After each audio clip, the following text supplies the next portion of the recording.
सप्ताह की शुरुआत हो रही है और मुख्यमंत्री योगी आदित्यनाथ इसको लेकर संबोधित कर रहे हैं। सुनिए। सड़क के नियमों का पालन होता है। वाहन चलाते समय अपनी दिशा का ध्यान रखने का प्रयास कैसे होना चाहिए, इस सभी बातों को ध्यान दिया जाता था। धीरे धीरे करके हम लोगों ने जैसे जैसे साधन बढ़ते गए, जैसे जैसे सड़कें अच्छी होती गई, वैसे वैसे उस ओर ध्यान और तेज और तीव्र होना चाहिए था, उस ओर हमने ध्यान देना बंद कर दिया। और उसका परिणाम दुर्घटनाओं पे लगातार जो समाचार हम लोगों को मिलते हैं, लगातार उस प्रकार के समाचार हम लोगों के सामने आते हैं। केंद्र सरकार भी इसमें बहुत गंभीर है। भारतीय राष्ट्रीय राजमार्ग मंत्रालय ने स्वयं 1 माह के इस विशेष अभियान को चलाने के लिए प्रत्येक राज्य सरकारों को कहा।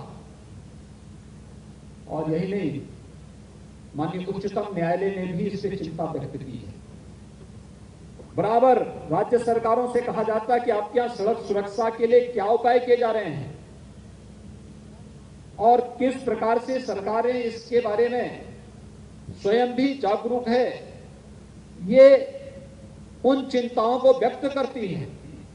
जो वास्तव में एक राष्ट्रव्यापी चिंता के रूप में हम सबके सामने आती है। आज के इस अवसर पर जब हम लोग इन सभी कार्यक्रमों के साथ जुड़े हुए हैं, मैं इस अवसर पर एक बार फिर से कहूंगा कि अंतर विभागीय समन्वय के माध्यम से जिन विभागों को जो जिम्मेदारी दी गई है, वे सभी विभाग अपने अपनी जिम्मेदारियों का ईमानदारी पूर्वक निर्वहन करते हुए अगले 1 माह तक के लिए जिन जिन कार्यक्रमों को, जिन विभागों को संपन्न करना है, उन सभी कार्यक्रमों को सफलतापूर्वक लागू करने में अपना योगदान देंगे ही। 1 माह यानी 20 फरवरी को जब यह कार्यक्रम संपन्न होगा, इसके बाद फिर अलग अलग विभागों की समीक्षा और किन विभागों ने इस दिशा में कैसा प्रयास किया है, जिससे सड़क सुरक्षा के नियमों का पालन करते हुए हम लोग प्रत्येक नागरिक की जो अमूल्य जान है उसको बचाने में हम लोगों को निर्णायक सफलता प्राप्त हो पाएगी। इस दृष्टि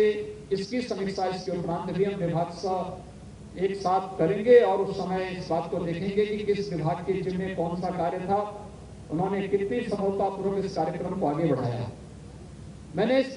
कार्यक्रम के पहले जब विभागीय बैठकें ली थी तो मैंने उस समय इस बात को कहा था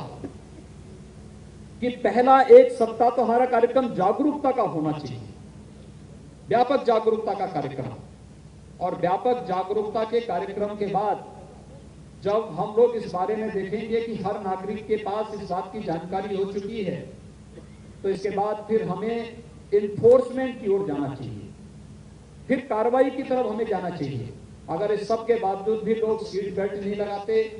हेलमेट का पालन नहीं करते, रॉन्ग साइड ड्राइविंग करते हैं,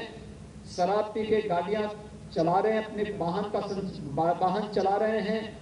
या अन्य कहीं पे किसी हाईवे एक्सप्रेसवे पे अवैध कट से यात्रा जबरन मुड़ने का प्रयास कर रहे हैं, या हाई स्पीड के साथ चल करके दुर्घटना का कारण बन सकते हैं,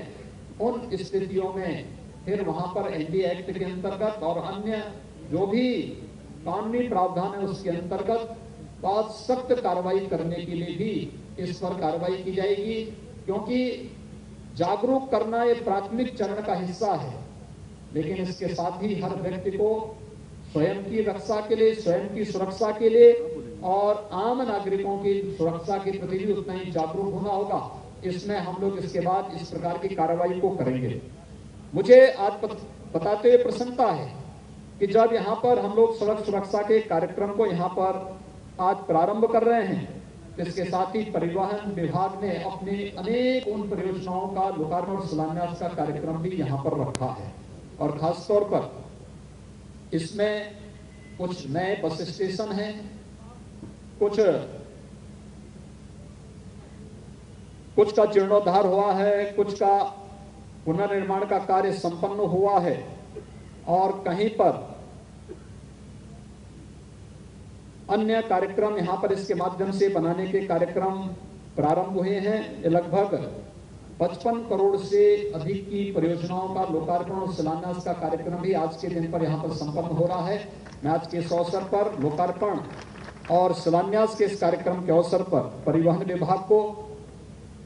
आम जन की भावनाओं के अनुरूप इन जो विकास की परियोजनाओं को आगे बढ़ाने के लिए हृदय से तो उत्तर प्रदेश में सीएम